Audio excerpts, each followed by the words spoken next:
사내는 그날 밤 스스로 걸어 들어갔습니다.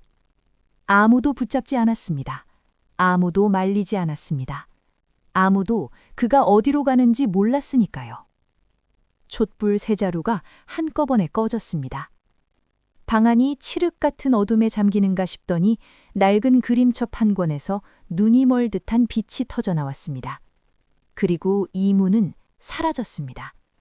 그 자리에 남은 것은 꺼진 촛대 셋, 그리고 아무것도 적히지 않은 빈 종이들 뿐이었습니다. 어째서 그는 그 문을 열었던 것일까요?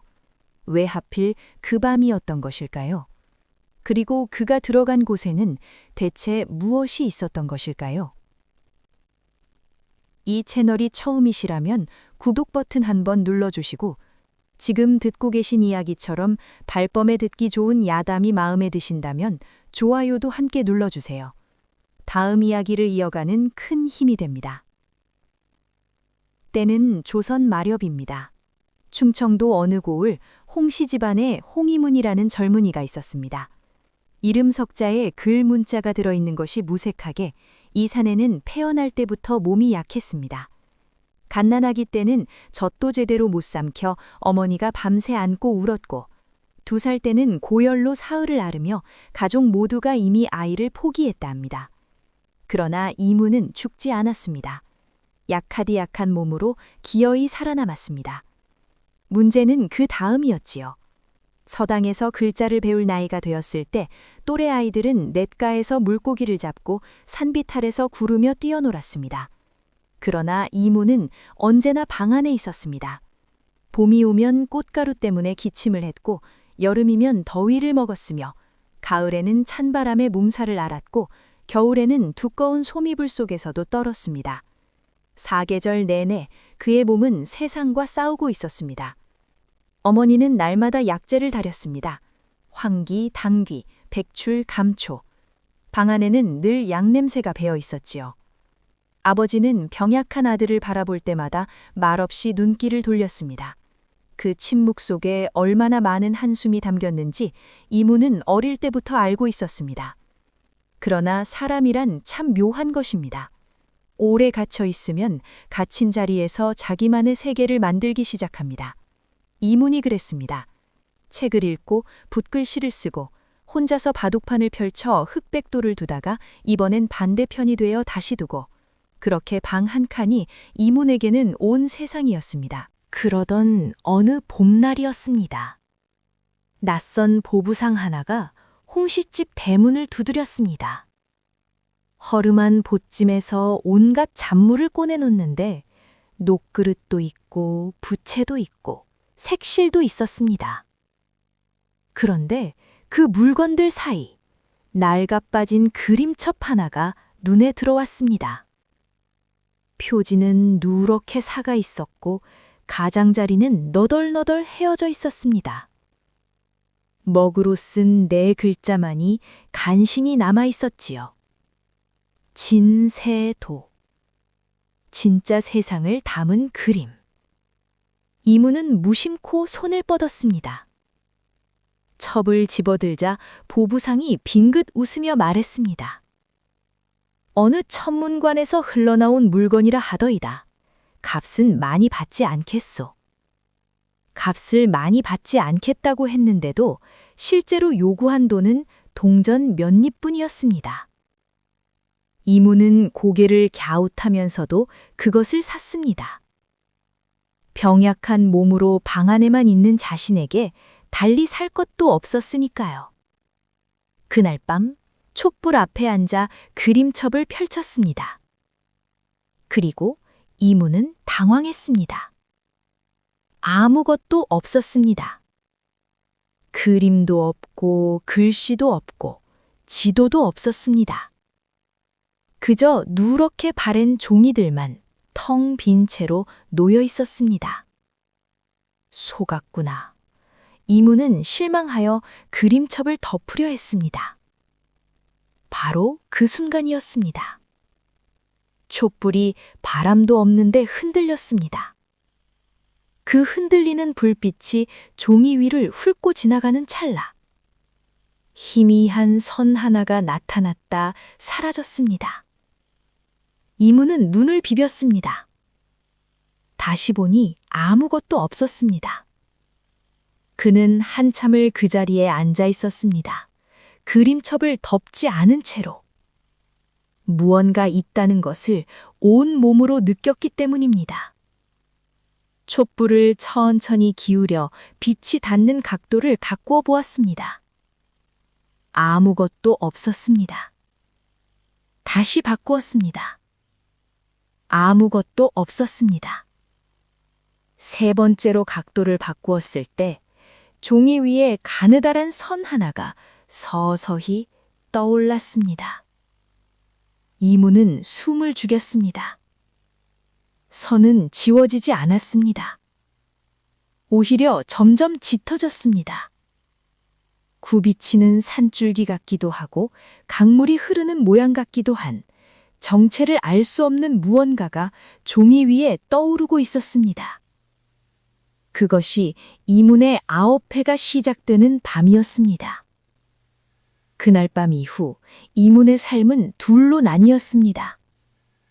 낮의 이문과 밤의 이문. 낮에는 여느 병약한 서생과 다를 것 없었습니다. 어머니가 다려준 약을 마시고 밥을 먹고 가끔 마당을 천천히 걷다가 기침을 했습니다. 그러나 해가 지고 촛불을 켜면 이문은 완전히 다른 사람이 되었습니다. 그림첩은 보통 책이 아니었습니다. 빛의 각도에 따라 나타나는 것이 달랐습니다.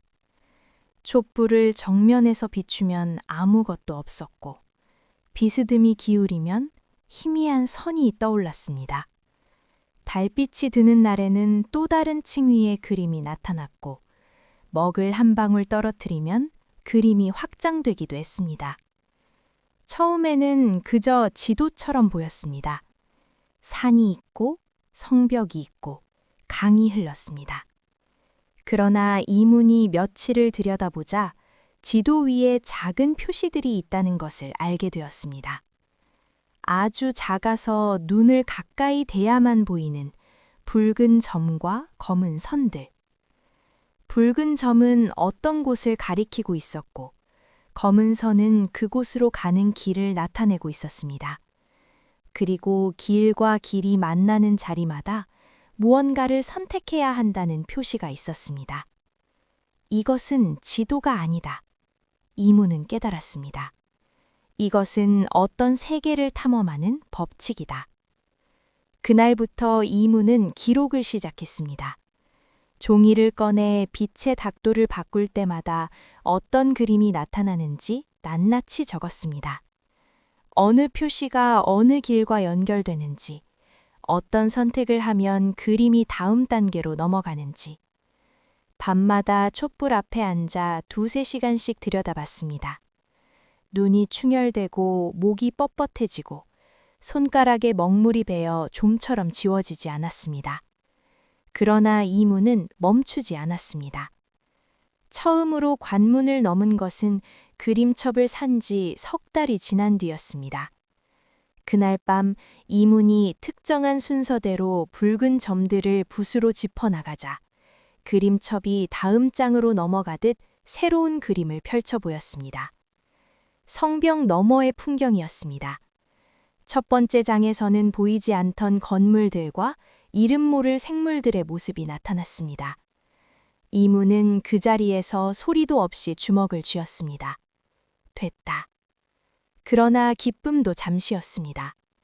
다음 날 밤 그림첩을 다시 펼쳤을 때 어제 넘어갔던 그림은 온데간데 없었습니다. 처음 장으로 돌아가 있었습니다. 이문은 한참을 멍하니 앉아 있었습니다. 그리고 이내 깨달았습니다.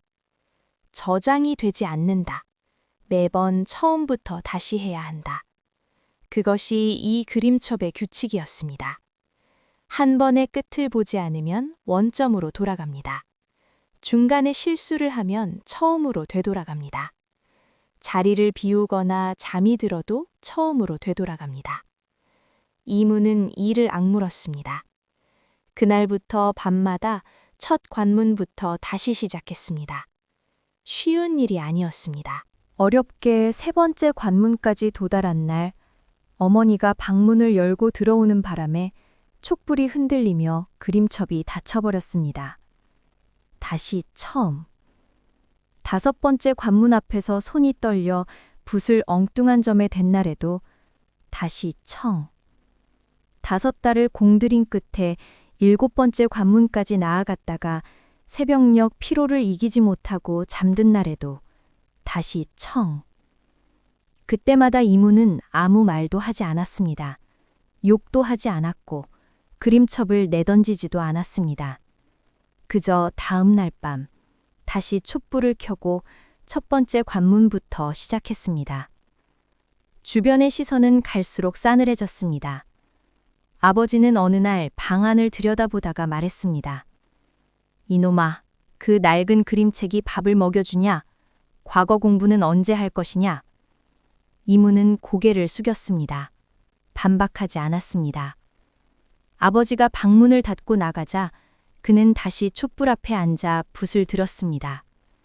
동네 사람들 사이에서는 소문이 돌았습니다. 홍씨네 병약한 아들이 밤마다 방에서 혼자 뭘 그리고 있다더라. 글쎄, 그림첩에 홀렸다지 뭐야. 몸도 약한 게 밤새 뭘 한다고. 원래 저런 사람들 있잖아. 헛것을 보는 거지. 이문의 귀에도 그 말들이 들어왔습니다. 그는 아무 대꾸도 하지 않았습니다. 세월이 흘렀습니다. 이문의 나이 18이 되던 해 아버지가 자리에 눕기 시작했습니다. 이문은 낮에는 아버지 곁에 앉아 약시중을 들었습니다. 밥을 떠드리고 등을 긁어드리고 약재를 다렸습니다. 그리고 밤이 깊어 아버지가 잠들면 조용히 자기 방으로 들어가 촛불을 켰습니다. 21살이 되던 겨울 아버지가 세상을 떠났습니다. 사무제를 지낸 날 밤에도 이문은 촛불 앞에 앉아 있었습니다. 눈이 충혈되어 있었습니다. 울었던 것인지 밤을 새운 것인지 그 자신도 몰랐습니다. 그러나 붓을 드는 손은 떨리지 않았습니다. 그렇게 무려 9해가 흘렀습니다. 이문이 15살 봄에 그림첩을 얻어 24살 겨울이 될 때까지 그 사이 마을에서는 혼인을 한 동무도 생겼고 한양으로 떠난 이도 생겼고 과거에 급제한 이도 생겼습니다. 이문은 아무것도 하지 않은 것처럼 보였습니다. 그러나 사실 아무도 모르는 방 안에서 이문은 누구보다 치열한 전쟁을 치르고 있었습니다. 그리고 24살 겨울 그 전쟁이 마지막 국면을 맞이했습니다. 이문은 마침내 그림첩의 가장 마지막 관문 앞에 다가섰습니다. 24살 겨울이었습니다. 그해 충청도에는 유독 눈이 많이 내렸습니다. 처막 끝에 고드름이 주렁주렁 달리고 마당은 며칠째 무릎 높이로 눈이 쌓여 발자국 하나 없이 하얗게 덮여 있었습니다. 밖은 고요했습니다. 온 세상이 솜을 깔아놓은 듯 소리가 없었습니다. 그 고요한 밤 이문의 방에는 촛불이 세 자루 켜져 있었습니다. 평소에는 한 자루만 켰습니다. 기름값이 아까워서가 아니라 하나로도 충분했기 때문입니다. 그러나 그날 밤만큼은 달랐습니다. 이문은 세 자루를 모두 켜고 그림첩을 펼치기 전에 오래도록 앉아 있었습니다. 9해 동안 이문은 이 그림첩의 법칙을 속속들이 꿰뚫었습니다. 관문은 모두 12개였습니다. 첫 번째 관문은 빛의 각도를 맞추는 것, 두 번째는 붉은 점을 올바른 순서로 짚는 것, 세 번째부터 다섯 번째는 산줄기와 강의 흐름을 따라 길을 선택하는 것, 여섯 번째 관문부터는 달랐습니다. 길이 눈에 보이지 않았습니다. 어디에도 표시가 없었습니다. 수십 갈래의 길 중 하나를 선택해야 했는데 어떤 것이 옳은지 가르쳐주는 단서가 없었습니다. 이문은 그 관문들을 통과하는데 가장 많은 시간을 썼습니다. 수백 번 실패하며 깨달은 것이었습니다. 단서는 없는 것이 아니었습니다. 보이지 않는 것에 있었습니다.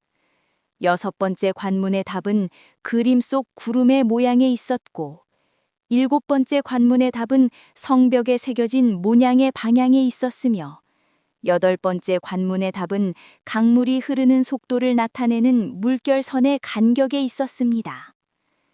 아무도 가르쳐 주지 않은 것들을 이문은 혼자서 찾아냈습니다. 11번째 관문을 넘은 것은 그해 가을이었습니다. 이문은 그날 새벽까지 앉아 있다가 촛불이 다 타들어가는 것을 보며 생각했습니다. 이제 하나가 남았다.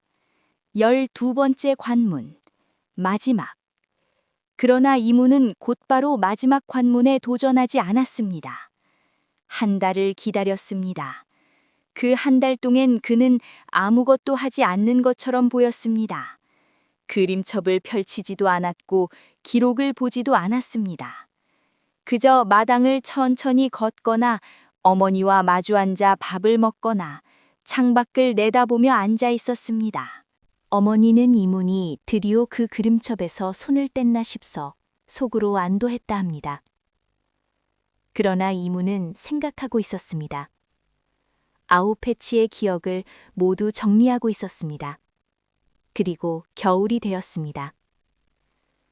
눈이 내리던 그날 밤, 이문은 어머니가 잠든 것을 확인하고 방문을 안에서 걸어 잠갔습니다. 촛불을 세자루 켰습니다. 그림첩을 펼쳤습니다. 손이 떨리지 않았습니다. 오히려 이상하리만치 차분했습니다. 첫 번째 관문. 촛불 각도를 맞추었습니다. 지도가 떠올랐습니다. 두 번째 관문. 붉은 점을 차례로 짚었습니다. 세 번째, 네 번째, 다섯 번째. 길을 따라 선택을 이어갔습니다. 이문은 숨을 고르게 유지했습니다. 서두르지 않았습니다. 손은 느리고 정확하게 움직였습니다. 6번째 관문. 구름의 모양을 살폈습니다. 왼쪽으로 치우친 구름, 오른쪽 길, 통과. 7번째, 8번째, 9번째. 10번째 관문을 넘었을 때 이문의 이마에 땀이 맺혔습니다. 차가운 겨울방 안에서 촛불 세 자루의 열기만으로도 이마에 땀이 맺힐 만큼 이문은 긴장하고 있었습니다. 11번째 관문. 그림 속 강물의 물결선, 간격이 좁은 쪽, 아래로 내려가는 길, 통과. 그리고 12번째 관문이 나타났습니다. 이문은 그 자리에서 붓을 내려놓았습니다. 천천히 숨을 들이쉬었습니다. 그림첩의 마지막 장에는 지금까지와는 전혀 다른 그림이 펼쳐져 있었습니다. 산도 없었고 강도 없었고 성벽도 없었습니다. 그저 검은 성문 하나가 화면 가득 그려져 있었습니다. 성문은 닫혀 있었습니다. 그리고 성문 위에 붉은 글씨로 이렇게 적혀 있었습니다. 다시 돌아오지 못할 수도 있음. 이문은 그 글씨를 오래 바라봤습니다. 아우페가 머릿속을 스쳐 지나갔습니다. 밤마다 혼자 앉아있던 촛불 앞. 수백 번 처음으로 돌아가던 일. 아버지가 돌아가시던 날 밤에도 붓을 들던 손. 아무도 알아주지 않아도 멈추지 않았던 세월. 이문은 생각했습니다. 처음부터 나는 이 문을 열기 위해 여기까지 온 것이다. 붓을 다시 들었습니다. 성문으로 이어지는 길 위에 점을 하나 찍었습니다. 그 순간이었습니다. 촛불 세 자루가 동시에 꺼졌습니다.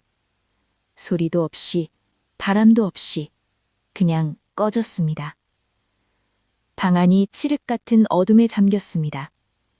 이문은 눈을 뜨고 있었지만 아무것도 보이지 않았습니다. 손을 들어 자기 손바닥을 보려 했으나 손바닥도 보이지 않았습니다. 그 어둠 속에서 그림첩 쪽에서 빛이 왔습니다. 처음에는 실낙같이 가늘었습니다. 그러나 그것은 순식간에 번졌습니다. 책 한 권에서 나오는 빛이라고는 믿기 어려울 만큼 방 안 전체를 집어삼킬 듯한 빛이었습니다. 이문은 팔로 눈을 가렸습니다. 귓속에서 이명이 울렸습니다. 살갗에서 열기가 느껴졌습니다. 발바닥 밑에 바닥이 사라지는 느낌이 들었습니다. 정신이 멀어졌습니다. 다음 순간 이문은 완전히 다른 곳에 서 있었습니다. 차가운 밤 공기가 얼굴을 때렸습니다. 발밑에는 딱딱한 흙이 있었습니다. 사방에서 횃불이 타오르고 있었습니다. 그리고 그 불빛 속에 이문은 자신의 손을 내려다봤습니다. 자신의 손이 아니었습니다. 우악스럽게 크고 손마디가 굵고 손등에 핏줄이 붉어진 생전 처음 보는 손이었습니다. 이문은 천천히 고개를 들었습니다. 횃불을 든 사내들이 빽빽이 서 있었습니다. 하나같이 거대한 몸집에 살갗에 기이한 문양을 새긴 자들이었습니다. 그들의 한가운데 수염이 덥수룩한 두령이 서 있었습니다. 두령이 불빛 속에서 이문을 향해 천천히 시선을 돌렸습니다. 이문은 그 눈길을 받으며 조용히 숨을 골랐습니다. 이곳이다. 9해 동안 그림첩 속에서 보아온 바로 그 세계. 이문은 마침내 그 안에 서 있었습니다. 이문은 움직이지 않았습니다. 숨도 크게 쉬지 않았습니다. 눈만 천천히 굴려 주위를 살폈습니다. 횃불이 10개, 20개, 30개. 불빛 속에 서 있는 사내들은 하나같이 이문보다 머리 하나는 더 컸습니다. 살갗은 구릿빛이었고 어깨는 넓었으며 눈빛은 날카로웠습니다. 그들이 입고 있는 것은 짐승 가죽을 얼기설기 꿰맨 옷이었습니다. 그리고 허리에는 저마다 칼을 차고 있었습니다. 이문은 속으로 빠르게 정리했습니다. 그림첩에서 본 것들을 떠올렸습니다. 이 세계의 야인 부족은 두 가지를 가장 경계한다. 첫째, 이방인. 둘째, 겁쟁이. 이방인이 부족 안에 섞여 있다는 것이 들키면 즉결로 처형합니다. 겁쟁이라 낙인 찍히면 부족에서 추방합니다. 추방은 이 세계에서 사형과 같습니다. 부족 밖에서는 혼자 살아남을 수 없으니까요. 이문은 자신의 처지를 냉정하게 파악했습니다. 나는 이방인이다. 그러나 이방인처럼 보여서는 안 된다. 두령이 입을 열었습니다. 목소리는 낮고 굵었습니다. 마치 바위덩이가 굴러가는 소리 같았습니다. 오늘 밤 너희는 소년을 벗는다. 주위에서 낮은 웅성거림이 일었습니다. 이문은 그 말의 뜻을 알았습니다. 그림첩에서 보았습니다. 야인 부족의 성인식, 소년의 이름을 버리고 전사의 이름을 받는 의식. 나는 지금 누군가의 몸에 들어와 있다. 그 누군가가 오늘 성인식을 치르는 날이다. 이문은 숨을 한 번 고르고 주위 사내들의 표정을 다시 살폈습니다. 저마다 굳은 표정으로 앞을 바라보고 있었습니다. 일부는 주먹을 쥐고 있었고 일부는 눈을 내리깔고 있었습니다. 긴장하고 있었습니다. 이문만 긴장한 것이 아니었습니다. 그것이 조금 도움이 되었습니다. 두령이 한 사내의 앞으로 걸어갔습니다. 이문의 오른편에 서 있던 자였습니다. 두령은 그 사내의 얼굴을 들여다보더니 낮은 목소리로 물었습니다. 이름이 무엇이냐? 사내가 대답했습니다. 가루입니다. 두령이 고개를 끄덕였습니다. 오늘부로 가루는 없다. 너는 절벽이다.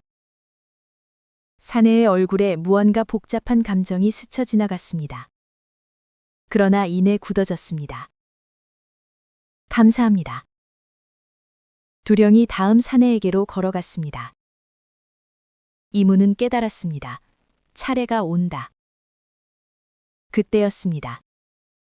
두령이 세 번째 사내 앞에 멈추어 섰을 때 그 사내가 갑자기 중얼거렸습니다. 아주 작은 소리였습니다. 거의 혼잣말에 가까운. 그러내 두령의 귀에는 들어갔습니다. 두령이 천천히 고개를 돌렸습니다. 주위가 조용해졌습니다. 횃불 타는 소리만 남았습니다. 두령이 나직하게 물었습니다. 방금 뭐라 했느냐? 사내는 대답하지 않았습니다. 두령의 눈이 가늘어졌습니다. 다시 묻겠다. 방금 뭐라 했느냐? 사내가 고개를 들었습니다. 눈에 두려움이 가득했습니다. 그 눈빛이 이미 대답이었습니다. 두령이 칼을 뽑았습니다. 이문은 눈을 감았습니다. 소리가 들렸습니다. 짧고 날카롭고 그것으로 끝이었습니다. 이문은 눈을 다시 떴습니다. 쓰러진 사내를 아무도 내려다보지 않았습니다. 울지도 않았습니다. 말하지도 않았습니다. 마치 처음부터 그 사내가 없었던 것처럼 모두 앞만 바라보고 있었습니다. 이문의 등에 오한이 흘렀습니다. 그러나 그는 표정을 바꾸지 않았습니다. 앞을 바라봤습니다. 다른 사내들처럼, 아무 일도 없었던 것처럼. 두령의 발소리가 가까워졌습니다. 이문의 앞에 멈추었습니다. 두령의 눈이 이문의 얼굴을 훑었습니다. 위에서 아래로, 아래에서 다시 위로. 이문은 그 시선을 피하지 않았습니다. 눈을 내리깔면 안 된다. 그림첩에서 보았다. 이 부족의 사내는 두려움을 눈으로 숨기지 않는다. 두령이 물었습니다. 이름이 무엇이냐? 이문은 그 순간 자신이 이 몸의 이름을 모른다는 것을 떠올렸습니다. 성인식이 끝나면 새 이름을 받습니다. 그러나 지금 두령이 물은 것은 성인식 이전의 이름, 소년의 이름입니다. 이문은 모릅니다. 찰나였습니다. 두령의 눈이 조금 더 가늘어졌습니다. 대답이 늦었습니다. 한 박자만 늦어도 이 자리에서 의심을 삽니다. 이문은 가슴속으로 그림첩을 훑었습니다. 아홉 패치의 기억, 성인식 장면, 야인 부족의 이름 규칙. 소년의 이름은 태어난 계절과 순서로 짓는다. 봄에 태어난 첫째는 봄일, 여름의 둘째는 여름이, 가을의 셋째는. 이문은 자신의 손을 봤습니다. 손마디가 굵고 손등에 작은 흉터들이 있었습니다. 오른쪽 엄지손가락 옆에 특이하게 생긴 점이 하나 있었습니다. 이 세계에서 그런 점은 겨울에 태어난 아이에게 난다고 했습니다. 이문은 입을 열었습니다. 겨울이입니다. 두령의 눈빛이 멈추었습니다. 1초, 2초, 그리고 두령이 고개를 끄덕였습니다. 오늘부로 겨울이는 없다. 너는 선봉이다. 이문은 고개를 숙였습니다. 감사합니다. 두령이 지나갔습니다. 이문의 귓속에서 피가 쿵쿵 뛰는 소리가 들렸습니다. 손이 떨렸습니다. 그러나 두령의 등이 완전히 돌아서고 나서야 이문은 아주 조금 숨을 내쉬었습니다. 성인식이 끝났습니다. 새 이름을 받은 자들은 두령을 따라 성벽 안쪽으로 이동했습니다. 이문은 그 행렬 속에 섞여 걸었습니다. 걸으면서 주위를 살폈습니다. 성벽은 회색빛 돌로 쌓여 있었습니다. 그림첩에서 본 것과 같았습니다. 첨탑 위에 불빛이 켜져 있었습니다. 그것도 같았습니다. 그러나 다른 것이 있었습니다. 그림첩에서는 보이지 않던 것이었습니다.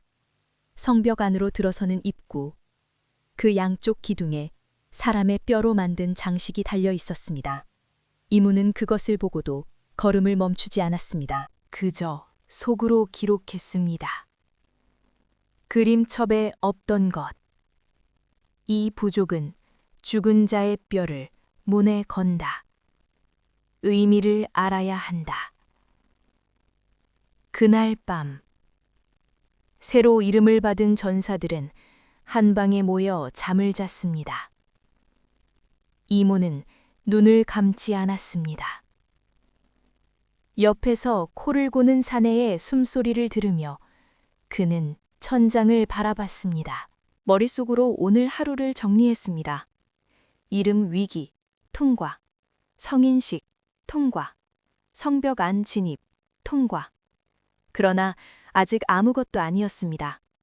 이 세계에서 살아남으려면 더 많은 것을 알아야 했습니다.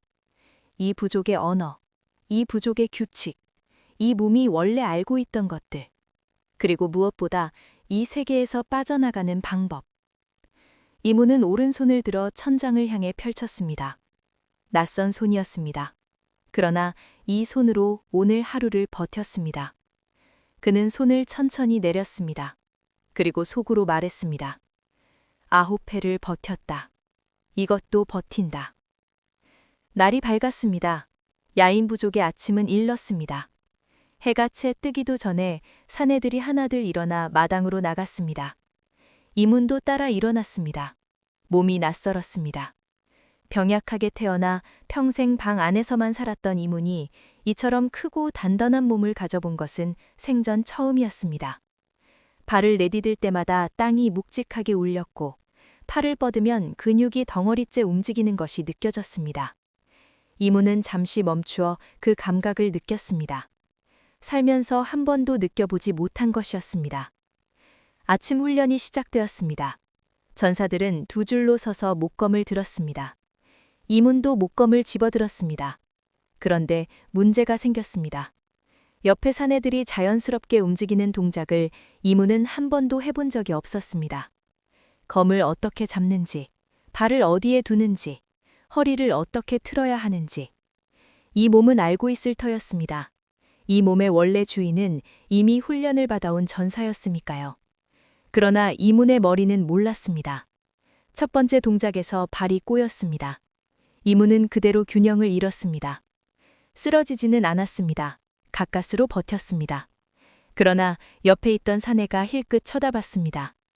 이문은 아무렇지 않은 척 자세를 바로잡았습니다. 두 번째 동작. 이번에는 검을 잡은 각도가 틀렸습니다. 세 번째 동작. 허리가 따라오지 않았습니다. 훈련을 이끌던 부관이 이문 앞에 멈추어 섰습니다. 눈빛이 날카로웠습니다. 선봉. 이문이 고개를 들었습니다. 어제 성인식을 치른 자가 오늘 아침부터 초보보다 못한 동작을 하고 있구나. 주위의 시선이 쏠렸습니다. 이문은 부관의 눈을 피하지 않았습니다. 잠시 생각했습니다. 변명은 의심을 부릅니다. 사과는 약함을 드러냅니다. 이 부족의 사내가 할 말은 하나뿐입니다. 이문은 천천히 입을 열었습니다. 어젯밤 잠을 못 잤습니다. 다시 하겠습니다. 부관이 이문을 한참 바라봤습니다. 그리고 돌아섰습니다. 그래, 다시 해라. 이문은 처음부터 다시 했습니다. 이번에는 주위를 보지 않았습니다. 옆 사내의 동작을 훔쳐봤습니다. 발의 위치, 팔꿈치의 각도, 무게중심이 어디에 실리는지. 이문은 9회 동안 그림첩의 패턴을 읽어온 사람이었습니다. 보이지 않는 법칙을 찾아내는 것은 이문이 세상에서 가장 잘하는 일이었습니다. 두 번째 동작, 발을 어깨 너비로. 세 번째 동작, 허리를 먼저 틀고 팔이 따라오게. 네 번째 동작, 이문의 몸이 조금씩 맞아 들어갔습니다. 훈련이 끝날 무렵 부관이 다시 이문 앞에 섰습니다. 이번에는 아무 말도 하지 않았습니다. 그저 이문을 한번 보고 고개를 한번 까닥이고 지나쳤습니다. 그것으로 충분했습니다. 며칠이 지났습니다. 이문은 빠르게 이 세계에 녹아들었습니다. 몸이 기억하는 것들을 머리가 따라잡는데 사흘이 걸렸습니다. 언어는 처음부터 알아들을 수 있었습니다. 이 몸이 쓰던 언어였으니까요. 규칙은 하루 이틀이면 파악되었습니다. 야인 부족의 법칙은 그림첩에서 보아온 것과 크게 다르지 않았습니다. 강한 자가 이끌고 결정은 빠르게 하며 한 번 한 말은 목숨을 걸고 지킨다. 이문은 그 법칙 안에서 조용히 움직였습니다. 나서지 않되 뒤처지지도 않았습니다. 그러던 어느 날 밤이었습니다. 이문은 잠든 사내들 사이에서 홀로 깨어 있다가 문득 이상한 것을 발견했습니다. 방 한쪽 구석, 벽 아래에 아주 작은 표시가 새겨져 있었습니다. 이문은 눈을 가늘게 떴습니다. 일어나 그 앞에 쪼그려 앉았습니다. 표시는 작고 희미했습니다. 그러나 이문은 그것을 알아봤습니다. 그림첩에서 보았던 표시였습니다. 처음 몇 장에 나왔던 길과 길이 만나는 자리에 새겨진 바로 그 표시. 심장이 쿵 내려앉았습니다. 이문은 손가락으로 그 표시를 짚었습니다. 차가운 돌의 감촉. 그 순간이었습니다. 벽 위로 희미한 선이 나타났습니다. 이문은 숨을 멈추었습니다. 선은 천천히 이어지더니 그림첩에서 보았던 지도의 형태를 그렸습니다. 그리고 그 지도 위에 화살표 하나가 나타났습니다. 화살표가 가리키는 방향은 성벽 북쪽이었습니다. 이문은 자리에서 일어났습니다. 머릿속이 빠르게 돌아갔습니다. 이 세계는 그림첩과 연결되어 있습니다.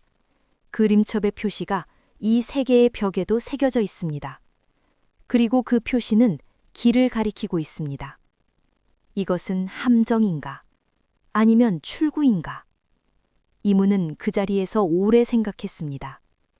9회 동안 그림첩을 읽어오며 한 가지를 깨달은 것이 있었습니다. 이 세 개의 법칙은 단 한 번도 이문을 속인 적이 없었습니다.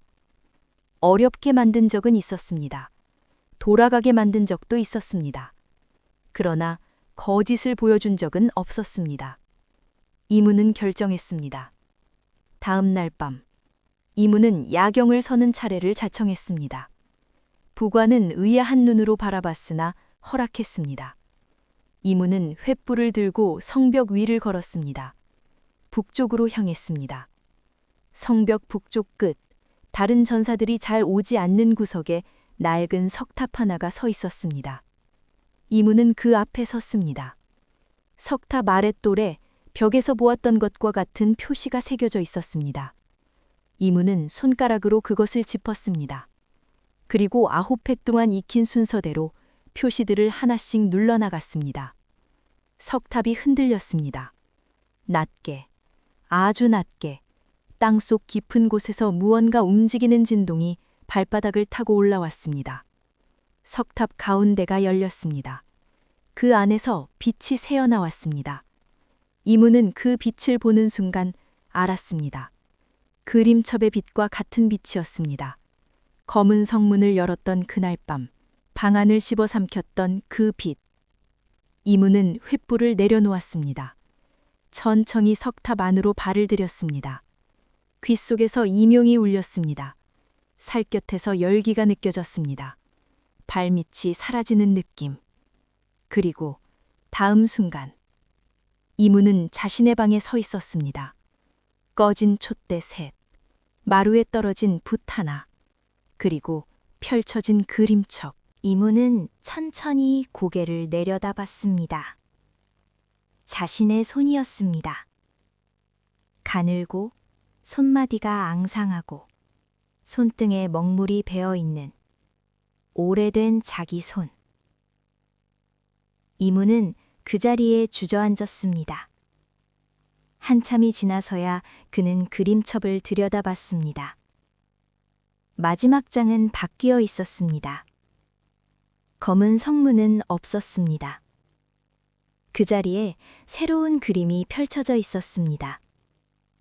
이문은 눈을 가늘게 떴습니다. 지도였습니다.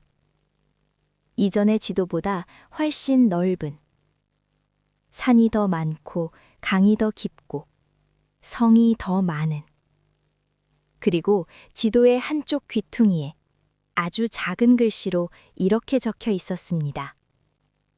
시작은 언제나 두 번째 세계부터다. 이문은 그 글씨를 오래 바라봤습니다. 그리고 천천히 미소를 지었습니다. 그가 들어갔던 곳은 그림첩의 끝이 아니었습니다. 그것은 시작이었습니다. 첫 번째 문을 연 자에게만 두 번째 지도가 열린다. 9회가 헛되지 않았습니다.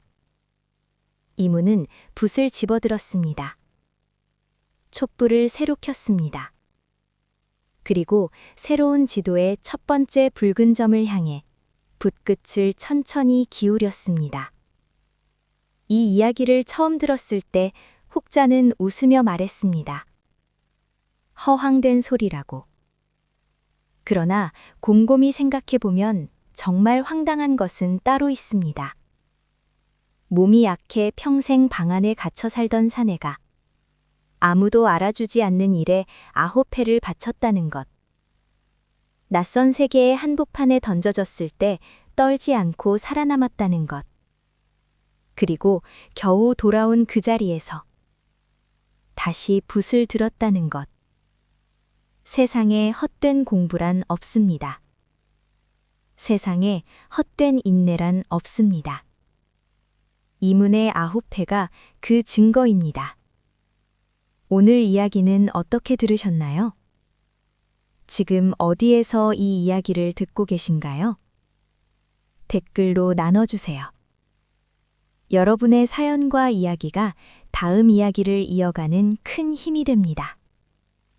오늘도 조용한 밤 함께 해주셔서 감사합니다.